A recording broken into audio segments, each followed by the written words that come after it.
I was just kind of at the end of what I was able to give into the relationship anymore. And my solution to that was So I wrote a letter, right? now comes the good part. Yes. What is the next part? I forget. Yes, 3 days later. Yeah, well, I was obviously scared because I'm like, hey, something's not right. She wants to just talk out of nowhere this late. Welcome to our podcast. This is a space we've created with love, a place where real people can share their healing journeys without fear or shame. Through honest conversation and deep connection, we hope to reveal that no story is too messy or too far gone for God's grace. We're passionate about exposing cultural blind spots, sharing truth with compassion, and glorifying God as the ultimate healer. His love on the cross conquered all, and that changes everything. Welcome back to our podcast, you all, and part 2 of our love story. Today we're going to delve in a little bit to the second and the third times that Juan asked me. We're counting the first time as when we met at the coffee shop, which we already talked about last time. It wasn't an official asking out, as Juan clarified, but we do count that our first time because from then on, our hearts deeply desired each other and we were trying to find ways that we could be together.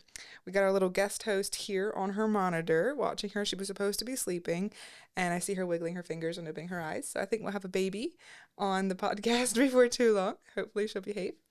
But let's get into it. Sure, we should. Where we left last time, I believe, was at a restaurant after we had gone 15 days with no contact other than our own version of messaging, which listen to our first episode if you haven't heard that. So after we met at the restaurant, we were convinced that we really loved each other and we wanted this to work out. But how to do it ethically in a way that we both felt peace about was the problem. And I really was not going to say yes until I knew that this is what I was supposed to do, and how I decided that I knew it was supposed to happen was if I could find a couple that I trusted to support me, because I had no support from anyone at that point, no key figures in my life that I trusted, people that were older than me and had more wisdom. And I was hearing a lot of negative feedback from the people in my life that I had trusted in the past before I had left my church situation and such. And so I really wanted to be with this guy, but there was no way I was going to say yes until I knew that this is what I was supposed to do. And so I was waiting for that confirmation, and it went a couple days, and I was preparing to go on a choir tour out west with a choir of over 100 Amish young people that I had had the great privilege to sing with. And before we went on tour, I need to look at my timeline here. By the way, we might have 3 episodes instead of 2. Yeah, we were looking at our list, and that first episode only cover about a third. Yeah, a third. So of course, therefore, yeah, we can do 2 more episodes. And we have a few comments that people were encouraging us to do more than 2 if we need to. So we're like, sure, They let's want to do hear that. all the juicy details. Yep. So before I left for the choir tour to Indiana, it actually was, Juan asked me the second time. We were sitting in his car at a park. I believe we had met. The same park that we walked when we were saying no the first time. That Thursday, yeah, when we when we were supposed to play disc golf and we didn't. Not. Yeah. And Juan knew where my heart was at that point even better than I did. I was so fearful. Mm-hmm. And I feel like fear was my greatest downfall throughout my entire dating relationship with Juan. I learned a lot about how to fight back, but it controlled me a lot, especially in the beginning when I was still so new in my relationship with God and learning how to hear God and how to trust God to direct my life. And yeah, if I had learned to listen to my spirit at that point, I believe that I would have said yes, but that wasn't where I was at. And so I was just like, please don't ask me again. Don't ask me again. But he did. And I was just like, Juan. But I said, no, I can't. I cannot say yes to you. But then it was like, what do we do? We're hanging because I, my heart isn't saying no. So it made for a lot of confusion. Yeah, I did. And then I think that was a uh, good thing that you were going to that choir. You wanted to take some time to think and discuss the possibilities, right? Mm-hmm. Well, Of I just this. wanted to get away. My Yeah. brain was going crazy. Yeah.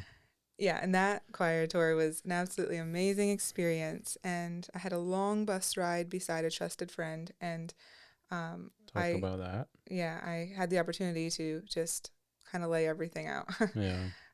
And also not think about it. I could also like kind of block it out when I didn't want to talk about it and just enjoy my Amish friends and Mhm. didn't need to think about it. So that trip brought a lot of clarity to me. We didn't We yeah. had no communication Yeah. while I was gone on the choir tour. Yeah. Mm-hmm. And I think it was just like half a week or over a weekend. So it wasn't like super Mm-hmm. long. But I came back from that trip feeling a lot more peaceful. Peaceful about dating Juan, but I still hadn't received my confirmation.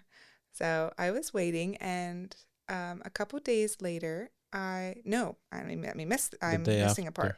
The day after, yeah. Yeah, do you want to tell that part? At the bank or the church. Church. Yeah. I forget what, when, where, at what time, but we met at the church.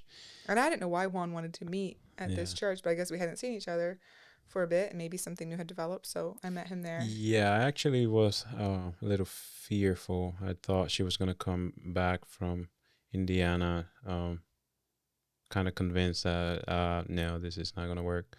For some reason, I don't know why I was feeling that way, and so I wrote a letter, right? Mm. and and actually, this is the time when I gave you the full heart. Yeah, I remember. I got to the parking lot where we were just going to meet for a couple minutes, he said, and he looked so sad. And I was all happy because I was excited to see him again. I was just like, why are Hmm. you so sad? And he's like, I feel like I'm going to lose you. Yeah. And then, yeah, he gives me a letter that he wrote for me while I was gone and hands me both halves of the heart. And he said, I am done pursuing you and asking you. And the way I am going to know that you're ready to date me is when you give me my half of the heart back. So he gave me the heart, and I was just like, no, no, I don't want it. I don't want it. And somehow he snuck it in my car before I left without me knowing it. And I drove away, and I Hmm. was like, there it is. I gave you the letter, and yeah. Anyways, it was a realistic, what's it called, feeling, because later in our story you hear that I was right. um, but I don't know. Yeah, I was really fearful and thinking that no, this is not gonna work. So, anyways, like I said, I wrote that letter, um, expressing where I was at, how I was feeling, and kind of making you understand that hey, if you don't feel ready or you don't think this is gonna work for you, totally understand. And then just keep the hearts, and we're Yeah, done. we can get rid of the hearts, and if you want to do this, give me my heart. um, Now comes the good part. yes. What is the next part? I forget. Yes, 3 days later on, this is a date worth mentioning, December 7, 2023. Hmm. I was talking to a very dear friend of mine, and I was telling her about Juan and the peace that I felt about it, but also the turmoil because I hadn't yet received my confirmation. I didn't know if this was something I was supposed to do, but I really loved him and I didn't know why this couldn't work.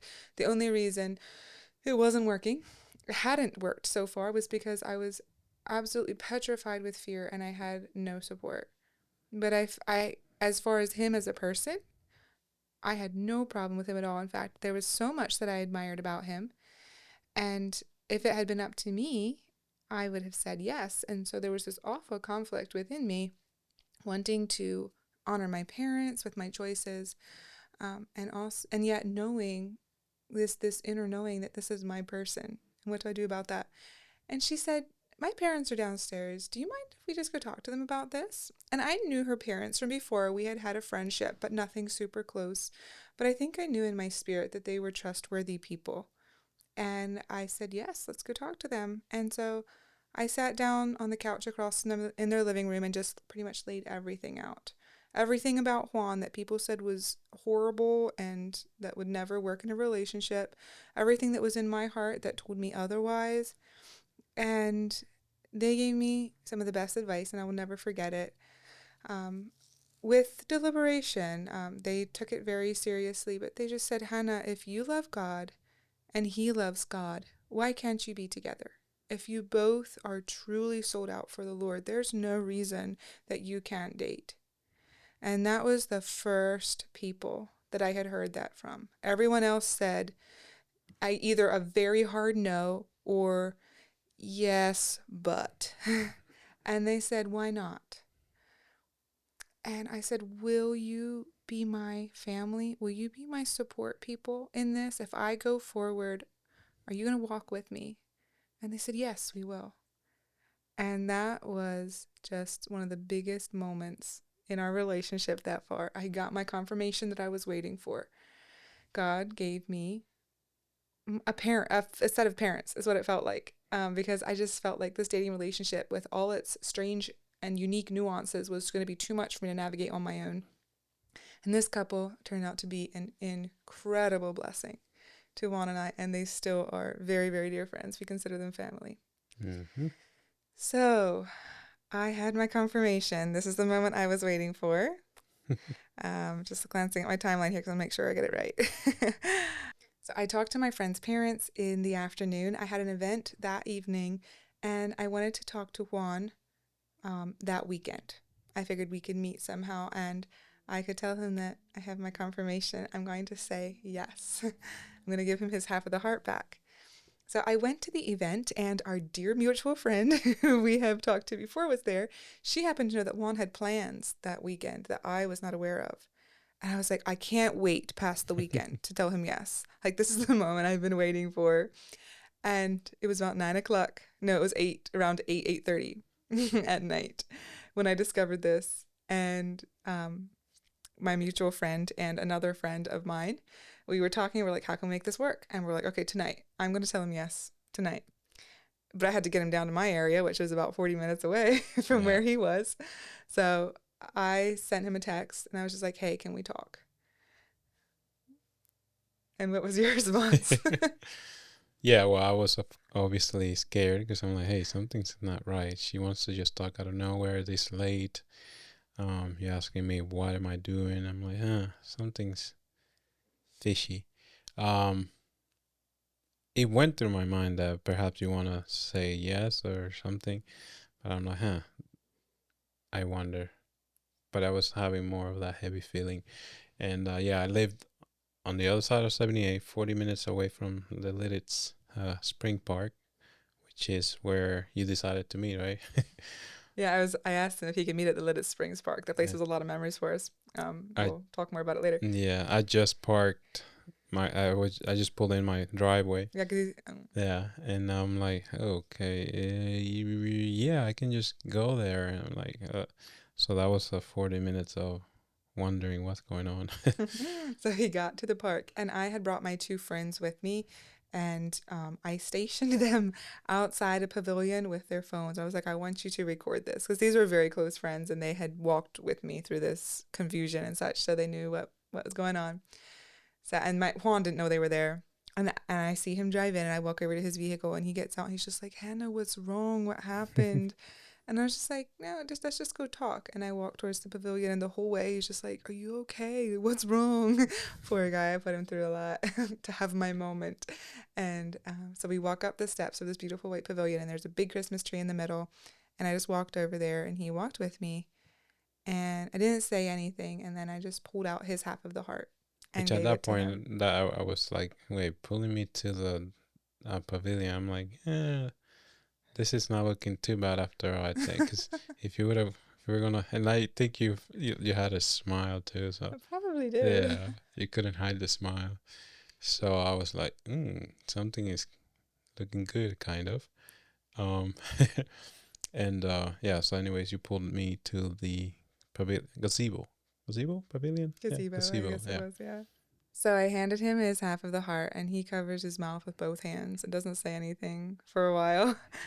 And then when he can finally speak again, he says, "I want to do this right." And he got down on one knee, and he says, "Will you be my girlfriend?" Yep. And I said the happiest yes of my life Yeah. from that at that point. And then you surprised me by taking your jacket off, I think. And this is the shirt that you had on. I love my Dominican boyfriend. Yes. So I had done a little preparation. I felt in my heart that at some point, surely I was going to be dating this guy. And if I wasn't, I could throw this away. But I went on Amazon earlier and I had just ordered this and stuck it away. And then the time came, it was perfect when I could wear Yeah. this. Yeah. And I was like, wait, what? That was, that was quite a Which surprise for those watching, it says, "I love my Dominican boyfriend." for the ones that are listening. For the Yes. ones listening. Yes. So yeah, that was quite a treat. I was pretty impressed and happy. And then out of nowhere comes out both of our friends. Like, this girl, you were planning all this the whole time and recorded it and everything. So anyways, that was surprise after surprise after surprise. Yeah, that was a wonderful night. Yeah. And so we got some pictures taken there by the tree, and then we were talking about how are we going to let people know, because neither Juan nor I are secret keepers. I mean, we can, but when it comes to our news, it's just like, let's just go for it. Let's get to the Yeah. next step. Let people know. How it always has been. That's why we're only engaged for about a month. That's coming. So we're talking about how are we going to post this on social media? How are we going to let people know? And the fear hit hard, and just like, I don't want people to know. And I had very valid reasons for doing so. We decided we were going to let people know. We were so happy, and there was no point in keeping it to ourselves. But that started a storm of rejection like I had never before experienced in my life. After we posted that we were together, I think we posted a picture. For the next weeks, there was barely a day where I didn't get a phone call or a message or an email or a handwritten letter from relatives, old friends, family members telling me that I was going to hell, basically. That I was dating a guy that I knew nothing about, that I was making terrible decisions. Hannah, how can you do this? I thought you were a Christian. I thought you loved the Lord, and now you're making such awful choices. What must your parents think and your family? Like, stop and think about your life and what you're doing. It was intense. It was. People were telling me that I was just dating a guy off the streets, that I was just desperate for love. I was just couldn't wait to have a boyfriend. And these were people that didn't know me, hadn't talked to me for, some of them hadn't talked to me for years. And they were saying, he probably has STDs. You need to make sure he gets tested. And how many women has he slept with? You've got to have a number. And all because I was not a sharp-looking white Mennonite boy. Pretty much, yeah. And you need like you need documented proof that he's never been married. Like, you cannot trust anything this guy says. And I'm like, so he's supposed to have a documented singlehood. Like, what courthouse do I go to find that? Yeah, right. And what was I supposed to respond to these people? Because I hadn't known Juan that long. All I had to go off of was the confirmation that I felt in my soul that this was my person and this is what I was supposed to do. And also the beautifulness of his character, to me, was so obvious, but people didn't want to hear it. And I knew that defending Juan would only blacken him more in their minds. Whenever they came against him with their words, I could, in many instances, say, no, this is not how he is, and this is why, because of something he had done or something he had said. But they were like, you can't trust anything he does or says. I mean, he's Spanish. You can't trust Spanish people. This is horrible. It makes me feel horrible to say it even. But this was reality for me. For pretty much our entire dating relationship, but it was the most intense in the first couple months. And so what happens in this kind of a relationship when everybody pulls back, it pretty much puts it put the two of us on an island. And what happens then is the exact opposite of what everybody wants to happen. When you want two people to not be together, and so you remove your approval and your presence and your blessing from their life, that just isolates them together. That pushes them together more than anything else that you can possibly do. And that's what happened to us. And that is a part of our relationship that in some ways was beautiful, but was also very sad, because it makes it very hard to have a healthy relationship when it's just us against the world. Because when you should be focusing inwards on connecting and learning to know each other and communication, instead, you're just trying to survive.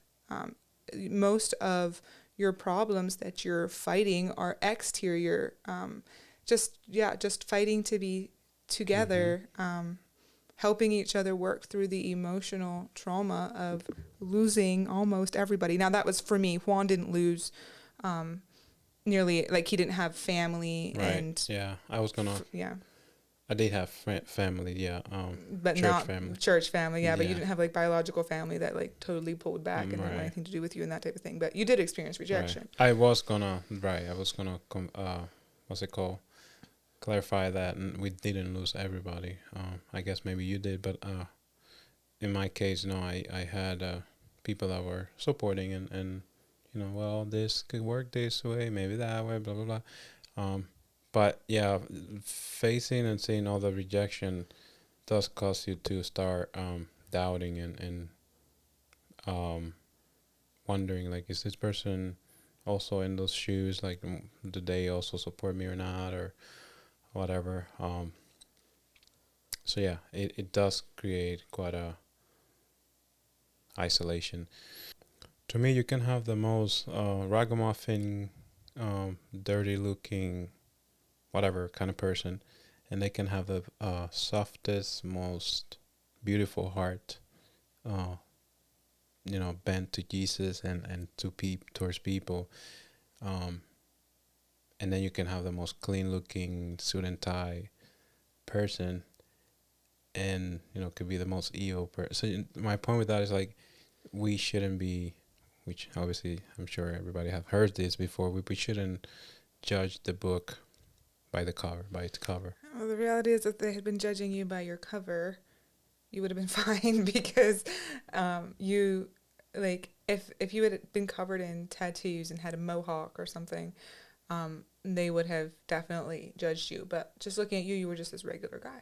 There was literally nothing about your appearance to judge you about, other than that you didn't have the right kind of haircut to be a Mennonite guy, you weren't the right skin color, you had a mustache. I mean, like those things. And then also your past history. And what was one of the hardest things we ran up against was my culture's misunderstanding of redemption, and how when a person claims Jesus as their personal Lord, his redemption is not incomplete. His blood washes everything away. It's not second rate. It doesn't leave residue of that past sin. And Juan had been broken before the Lord and confessed his sins, and he was walking in righteousness. But nobody seemed to see that. And it was very, very hard to hear different people telling me, we have no reason to believe that Juan's like this bad person, but he's not a Mennonite, or just didn't have the right qualifiers. And I was just like, look past all that and see if you can see the guy that I'm seeing. And there were very, very few people who could.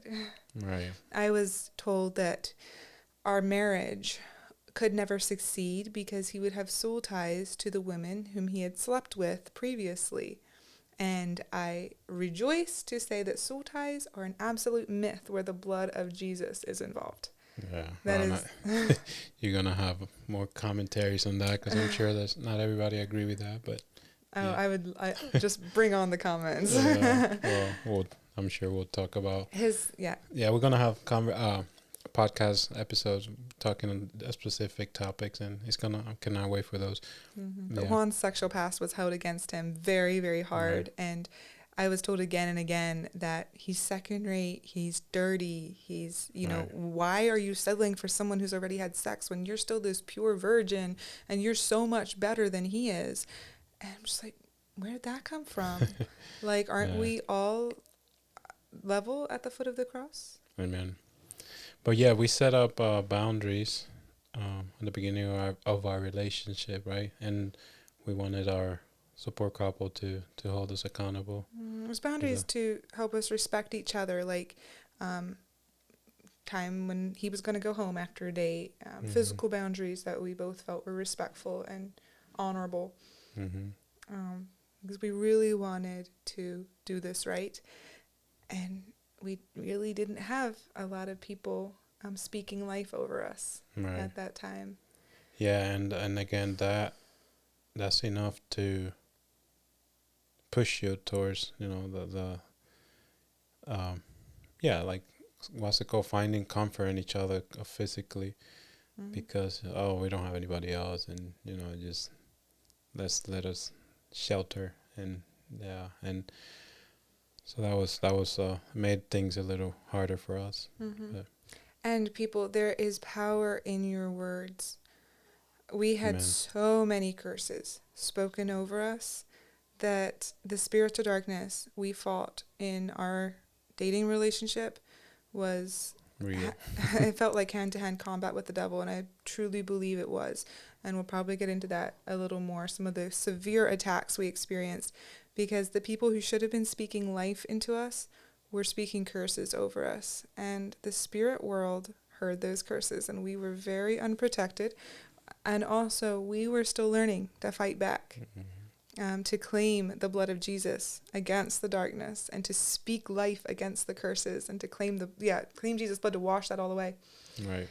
And so it got dark. You'll hear more about that. But yeah, what was the next part? We went to. Did we take a trip to New York? I believe. Yes. Yeah.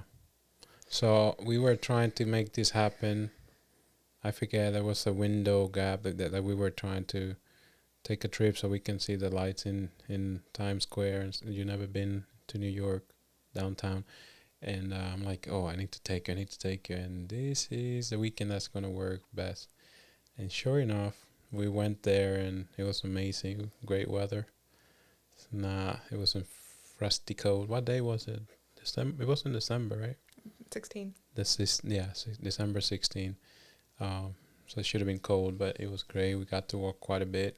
It was the best day Yeah. ever, because when it was just him and I, it was the happiest place on earth. It was everybody else that the problems were coming from. Yeah.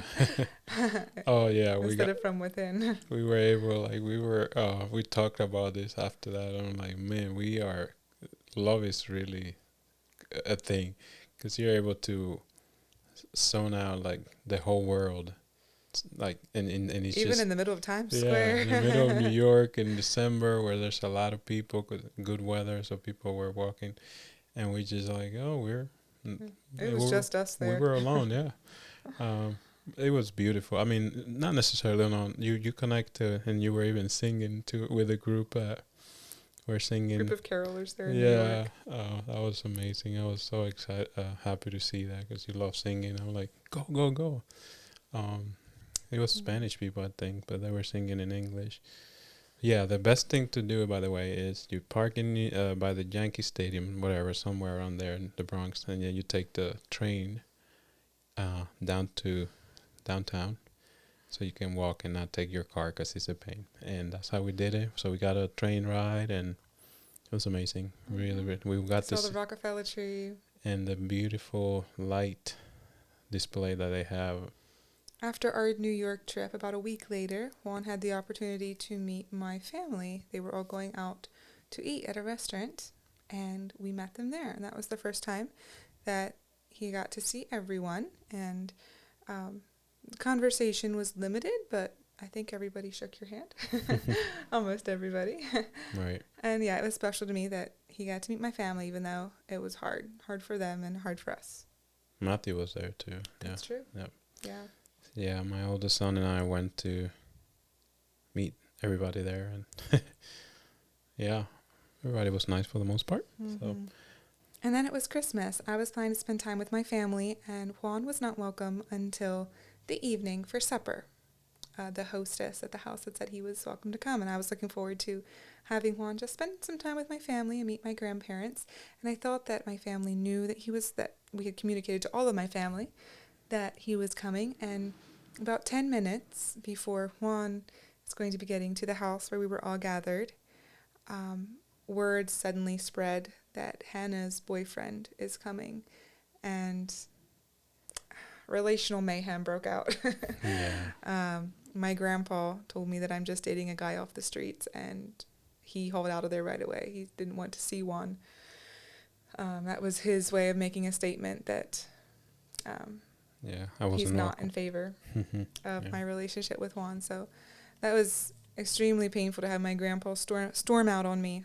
And then I had other family members who were all upset that Juan was coming. And I was just like, what do I do? So I messaged Juan. I said, hey, you better not show up. Things are really blowing up here. So you came and met me at Sheets. Mm-hmm. Yeah. And tried to decide what are we going to do, because apparently you're actually not welcome. Right. But I had spent Christmas with my family, and if my family was going to treat me and my boyfriend this way, then I couldn't really enjoy spending the rest of Christmas with them. So I went back to the house to say goodbye to them. Some of them were crying because they felt the grief that I was going through. Others of them were very angry.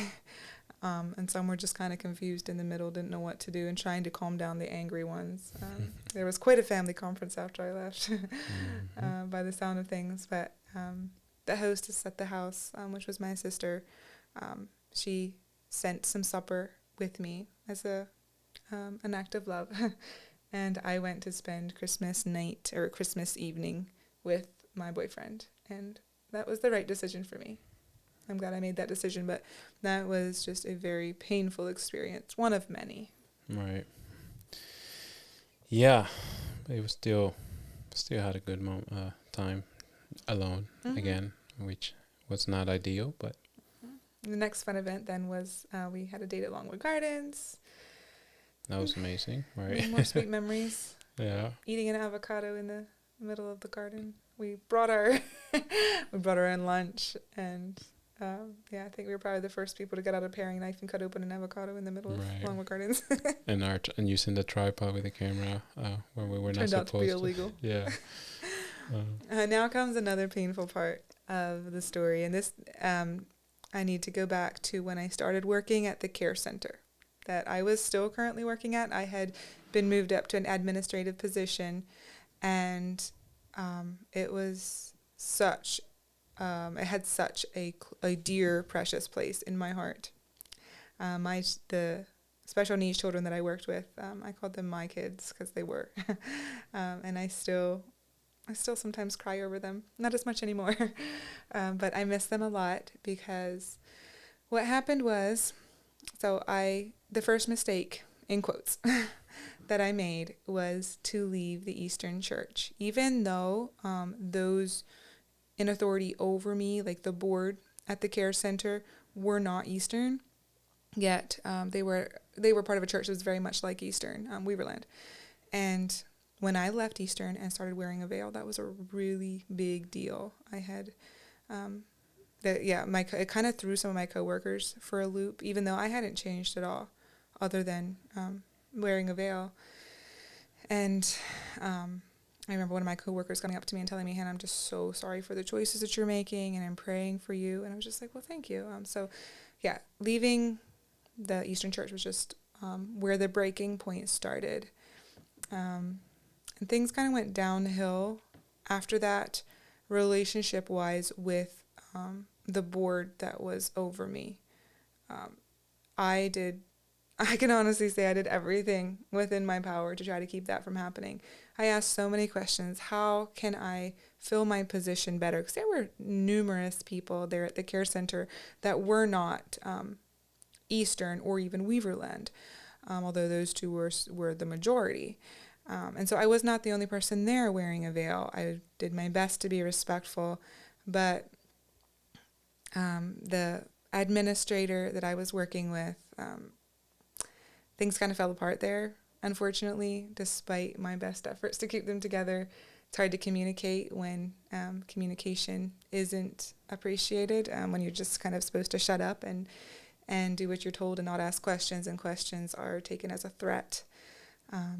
And to make a long story short, I got fired overnight. Bam, my boss shows up and says, "You may not come back tomorrow." And I that was like one of the hardest things I had gone through at that point. My kids, what's going to happen to my children? I said, haven't you thought about the children? How are they going to respond? Because they don't do well with change. I'm here every day. I'm taking them to the bathroom. I'm changing their diapers. I'm putting them in and out of their wheelchairs. What are they going to say? And they were like, oh, we hadn't thought about the children. And I said, can I at least come back to say goodbye? And they were like, well, we have to talk about it. We have to talk about it with the board. They had a meeting with me prior to that where they went down a long list of things that I had supposedly said or done, and most of them were completely made up and false. But at that point, I was not Eastern, and my relationship with Juan, even though I tried to get it out of them, is this why you're firing me? They wouldn't really say yay or nay. Which was sort of the way our communication went with them. I never could really get to the point of a matter. And so what ended up happening is I was allowed to come back for the next week. So the next day, when some of the children started realizing that I was quitting, we had some big meltdowns. And after that, that evening, I received the message that the goodbyes are being too dramatic. We only want you to come back it was a much limited period of time. So I didn't get to tell all the children goodbye, and that did really break my heart. Some of them asked for me for months and months after that. I had caregivers contacting me like, what happened? Where are you? We miss you. So that ended up being a growing point in my life, but it completely broke me. Suddenly I am alone, living alone. I have no job. I poured my whole heart and soul into these children, and they don't even know what happened to me. That was the hardest thing for me, was the children don't know what happened. All they know is Hannah's here one day and she's not here the next. And it was very hard for me that the board had not taken that into consideration at all. If they were really so concerned about the children when they fired me, they said they hadn't even considered it, how it would affect them. So yeah, that was really hard. Remember, I was pretty sick and came to pick you up. Yeah. As soon as my chairman left, I messaged Juan. I'm like, I'm not allowed to come back. And he was extremely sick, but he showed up at the care center and helped me walk through the rooms and say goodbye. Yeah. So that ended up on top of not feeling much support. Yeah. So I felt like I lost everything. I felt like I had nothing left at that point, besides Juan and our support couple and my church.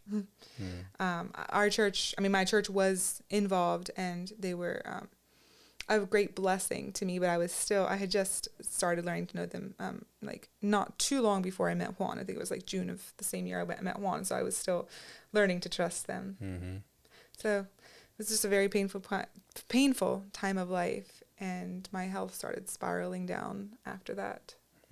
Yeah, that was a pretty tough time, and I believe that due to all the pain that was causing you, plus having some uncertainty because we were struggling in our relationship with little things, and especially feel like you had the weight. You felt like you were losing so much because of me. I don't think you were blaming me necessarily, but it was heavy for you, thinking that, man, maybe this is not right. I remember many occasions where you felt like maybe I should just go back and be part of the group that I was in the past, and everything will be fine. Everything just, at least, that yeah, they'll accept me or whatever. I'm like, no, Mhm. what are you thinking about? That's not Yeah, we were navigating right. differences in cultural expectations for what a dating relationship should look like too. Mm-hmm. The only reference that I had was what I had been told in the Eastern setting, hands off, dates for only a certain amount of time. Mm-hmm. I'd never been handed a blueprint for how to have a healthy relationship. I was only told, don't do this, don't do that. And so obviously Juan came from a completely different angle, and meshing those expectations was tough. Mm. Yeah. And then you compile that with my all the losses I had experienced, and um, the Right. fear that was controlling me. And I got to the point where I just didn't know if I could keep on going. Right. I I didn't feel like I could let go of him, but I just felt like I needed time to figure out who am I and what's happening in my life, and is this the guy for me, and how are we supposed to be dating. And yeah, I was just kind of at the Right. end of what I was able to give into the relationship anymore. And my solution to that was to go on hold, which I would Yeah. never recommend for anybody after our experience. Well, say hi to the little tiny girl here that decided to be part of this episode. She was done sleeping, so we had to make a quick cut. Going back to Hannah putting our relationship on hold, the way it happened, she invited me to her house to tell me what she decided or what she would like to do. Before that, she wrote a letter with a few requirements of that she had for me. Because let's be honest, I was lacking in certain areas, and she wasn't feeling too secure. But I think part of that was also a lot of you had a lot of legalistic mindset yet. Definitely. Yeah. Um. But that time we were going to going on hold. I still had this checklist in my head of things of qualifiers Mm-hmm. that were not necessarily biblically based, Mm-hmm. but just expectations from my culture, the way I had been taught, Right. Yeah. that you weren't measuring up to. Yeah. But that time at her house, it was the first time we experienced very very big heaviness and darkness. We were both kind of confused, like what is happening. This is really really dark. Soon as she started trying to unwrap her idea to how to move forward, I was like, oh, you want to break up with me? No, I understand. And being in past relationship where things were not uh figure right and left in the air, whatever, I I had already walls that I'm like, hey, nobody's gonna hurt me again. This is not happening to me. So you So I was really, subconsciously decided to shut me out before I could yeah, shut you out. yeah. So I started just having an internal battle. Like I don't want to let her go. She's my other half. I can see that, but yet, oh, she doesn't want to be with me. She's betraying me. Like I didn't think a relationship was that bad to be putting it on hold. Like this is not right and whatever. So I was really, yeah. I turned very dark, and I was really concerned because I'm like, wait, this is not who I am. But yeah, it was an obvious battle Yeah. inside of me, and brought you into that, and you were pretty heavy after that too. Yeah, I just remember as we were discussing how to move forward, our conversation was not going well. Juan was just like, I might as well I'm going to quit my job and I'm going to move back to Allentown. All I have left in life is my boys and my mom, and I need to be there for them at least. Um, yeah, I think a lot of trauma from past relationships came up in that moment. Mm. And I was like, well, I'm not done with you. I'm not breaking up with you. Please don't do this. You've built a life here. You have church family who do believe in you, even though maybe it wasn't as ideal. There were some people at your church that Mhm. were friends, and it's just like you can't leave all of this that you worked on Mhm. for the last 3 years. And I was like, I'm not breaking up with you. I'm just Mhm. putting you on hold so I can collect my thoughts, and then we'll go from there. I can't lose you. And our conversation got to the place where I started physically shutting down. I could barely talk anymore. I remember Juan just there on the couch beside me going like, Hannah, what's happening to you? The darkness was so thick. You could almost feel it in the Yeah. air. And we ended up calling our support couple because Juan was like, he didn't know what was happening to me. And I couldn't even tell him what was happening to me because I physically could not talk. Yeah, well, we called them not because of that. Like you were just shutting down. I didn't want to talk. It wasn't that you were, yeah. But we called them because we couldn't get to an agreement. We couldn't communicate well, and And they said we it sounds like what's happening is you're having a spiritual attack. yeah, And they pray yeah, for us there, and it was a great thing because we were able to finish our night. after that, the air cleared. We were actually able to think cognitively and clearly. Yeah, it's hard to explain. I've seen possessed people in the past, and their eyes don't look like human eyes. And what I'm saying with that is that the spiritual darkness is obvious. You know, if we believe in God, we also believe in Satan, and so yeah, we felt that pretty heavily. And just to put a side note here, before this little girl, before we got her, we actually were struggling with communication over that part. It was we started to feel it again. We were trying to talk about how we went on hold and we just kept stopping and things weren't going well. Cutting, We were getting annoyed at each other for no reason at all.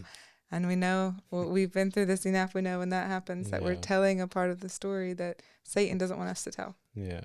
So we had to cut some parts out and start again, and that's when the little girl decided to wake up, and we went to get her. But yeah, it's obvious. Satan has there's things that really upset him about. Yeah, he doesn't like unity, of course. So Mm-hmm. he wants separation, and couples, parents, family, everywhere destroy. And, But go and ahead. that is why I say again, be careful what words you speak against people.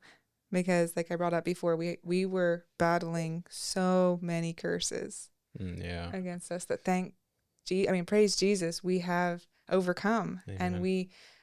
we do live in the light, and we are not subject to the things of darkness. Yeah, But we have also learned more how to be, fight back yeah. than we Be did then. careful to with the words you speak to yourself, or about yourself. You don't want to call yourself a loser, or ugly, dirty, but um, because that's what you are projecting, and that's what you're becoming. And be S- careful what you speak about others, yeah, how you speak speak again. I mean, do not speak against others. right. We want we want everyone to succeed, and no, even I mean, the most broken situation for sure will not succeed if everyone is speaking against it. Right. Yeah. Um. So that night we ended up on hold. We went on hold after that, and I We think you. decided that we were going to go on hold a couple days later. So we had one weekend yet. Oh right, and we went to church. Yes, I That we remember. went to church and our church prayed over us. Yeah, That was such a we asked blessing. we asked for we asked for prayer because of what we were doing, and it was hurting us. And but yeah, we went together. Of course, we were still technically together, and yeah, the whole service turned into a sort of a revival thing. We they prayed for us, they laid hands and everything, and then somebody else opened up to painful situations, and the sermon got pretty short because it turned out into a community uh, beautiful thing where the spirit was just leading to intercede for each other and not necessarily share a sermon. Um, Mhm. but we did, yeah. We went to church, and what else? We played in the snow. We made a few more memories before we were going to separate and hopefully get back together again. But I didn't have confirmation of that. And This is again us crazy ones. We were going to play disc golf at that time where we were gonna leave everything for good. Now she's showing straight up on the camera. So cute. um, and here we are again, going on hold, which was really hard for us. We making memories. Hopefully, we find footage of that to share on the video. But we're making snow angels, and she's hitting me with balls in my face and snowballs, and it was, yeah, it was It beautiful. doesn't make But any sense if you're going on hold, just go on hold, right? But not us. yeah, nope, not Our us. hearts were just a little too intertwined. But you got pretty sick after that, I think, from losing your job and now losing the person that you were hanging out with and Hmm. wanted to My continue last person in the world. Mm. hanging out with. Yeah. Yes. So we finally go on hold, say goodbye, very sad. And I just crash health wise. Mm. I got mono, and my iron levels were infusion level low, transfusion level low. Right. That it was scary. Um, I was on my way to a cleaning job one day, and I just felt like I was losing my mind. All of a sudden, I could hardly drive. I couldn't think. And I called my mom. She's like, "Mom, I have to come home. I can't think. I can't. Like something's happening." And so I made it. I managed to. No, she came to my house and picked me up. Mm-hmm. Yeah. I managed to drive back home. She came to pick me up, and yeah, went up to her house and laid in bed, and that's all I could do. I was flat on my back between bed and recliner, hardly eating. It was just a very, very low time for me. And my mom did her best to take care of me, but remember, this is also my family who I just felt like I completely lost. And so I'm still hearing messages like, you shouldn't be with Juan. He's not worthy of you. And, you need to be making different choices with your life. And I'm just like, Mom, I can't think about this right now. Um, I'm, I felt like mentally I was crashing. Mm-hmm. Yeah, it was crazy. When I found out that you were sick, I was really like going crazy because the way our bless you the way our on hold was going to work is we were gonna not text or call each other, so no communication except for once we were gonna go on hold for 6 months. We had the timeline, time set for that, and we know exactly when that was gonna be off and everything. So we were just looking into the future. I'm like, man, how is 6 months gonna, like, we are struggling to be away from each other one day, but we were gonna meet once a month, I believe, and yeah, once a month. And besides, and apart from that, yeah, the whole month was no contact, just to catch up on each I other. forgot it And was 6 months. Wow, I was hard yeah, on you. We hadn't yeah, even known each other for 6 months. no kidding, yes. And I think 6 months later, we were actually, anyways, you're gonna be surprised where we were at 6 months later instead of getting back uh to or leaving it there, because that was the purpose of a whole too. You either see and fix and whatever the things that you need to do and get back together for good, or at that point you just leave it at that. We're not cut out for this. Yeah. Mm-hmm. So, yeah, like I said, I was flat on my back after that. Yeah.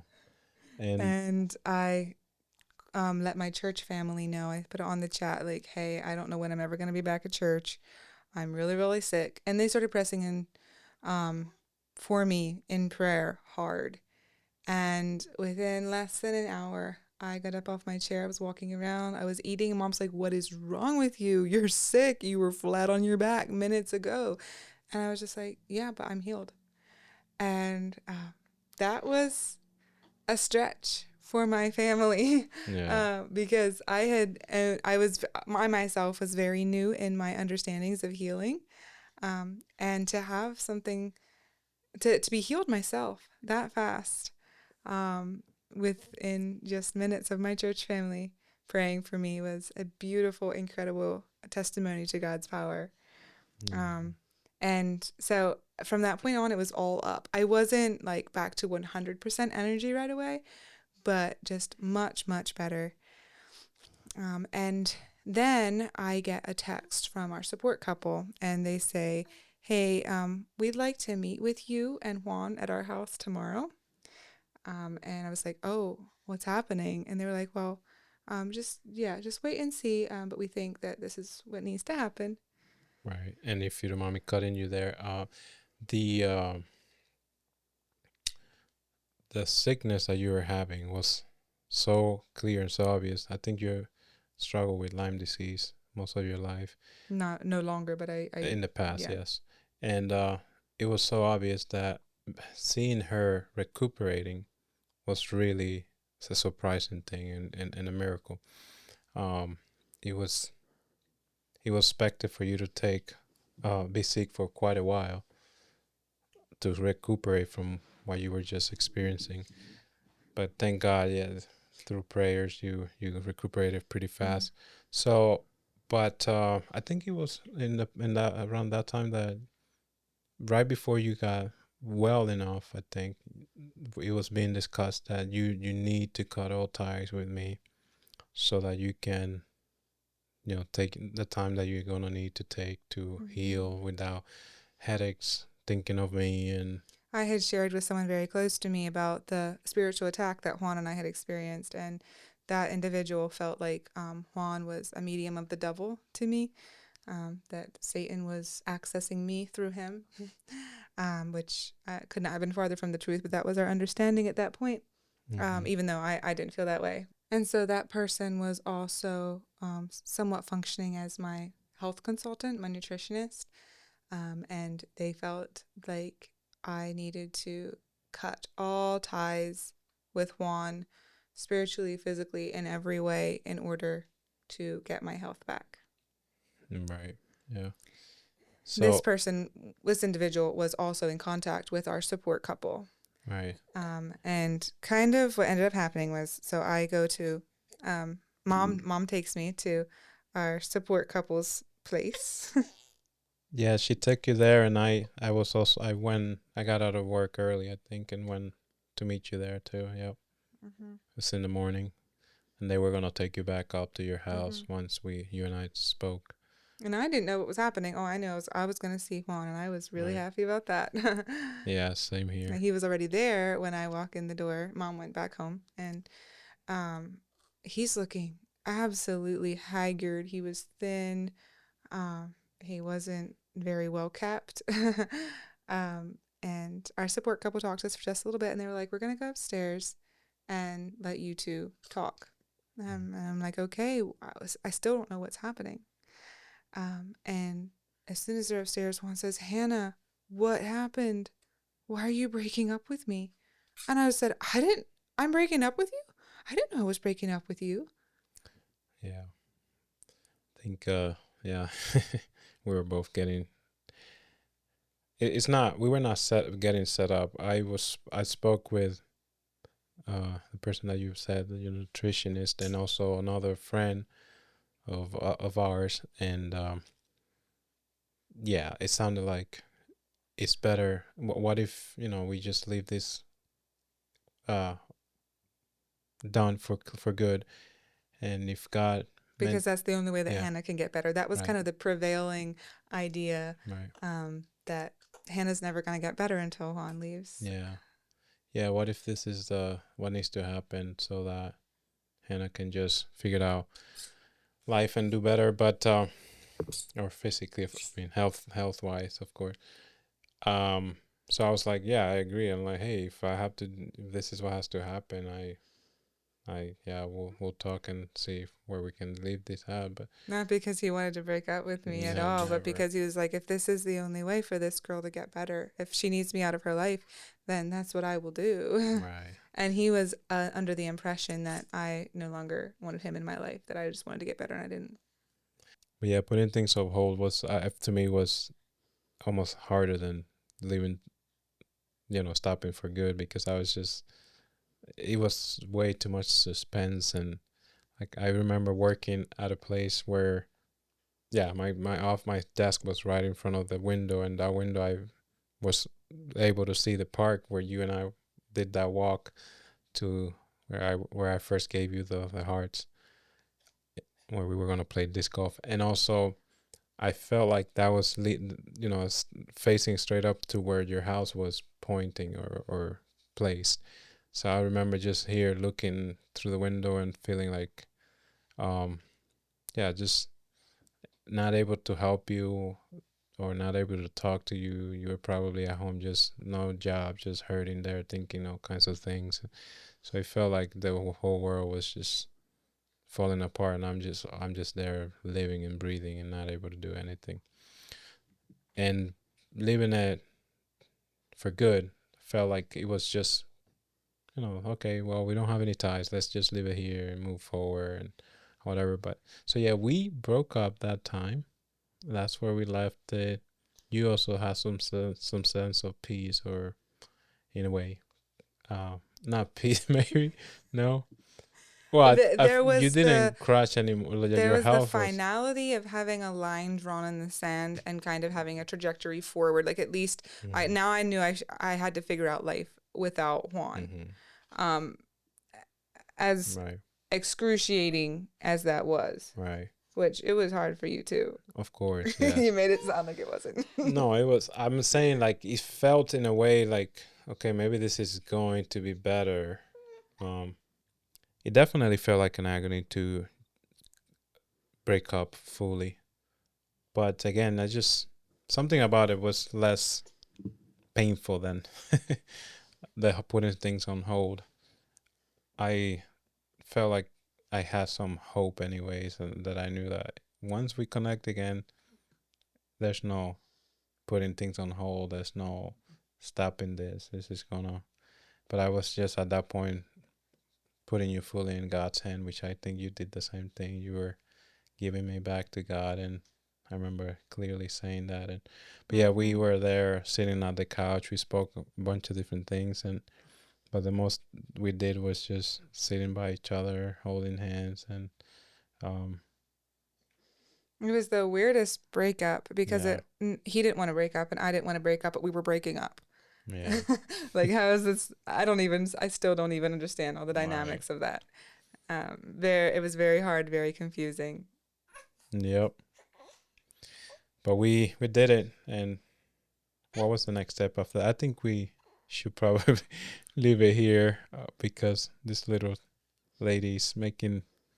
I think she's probably hungry again.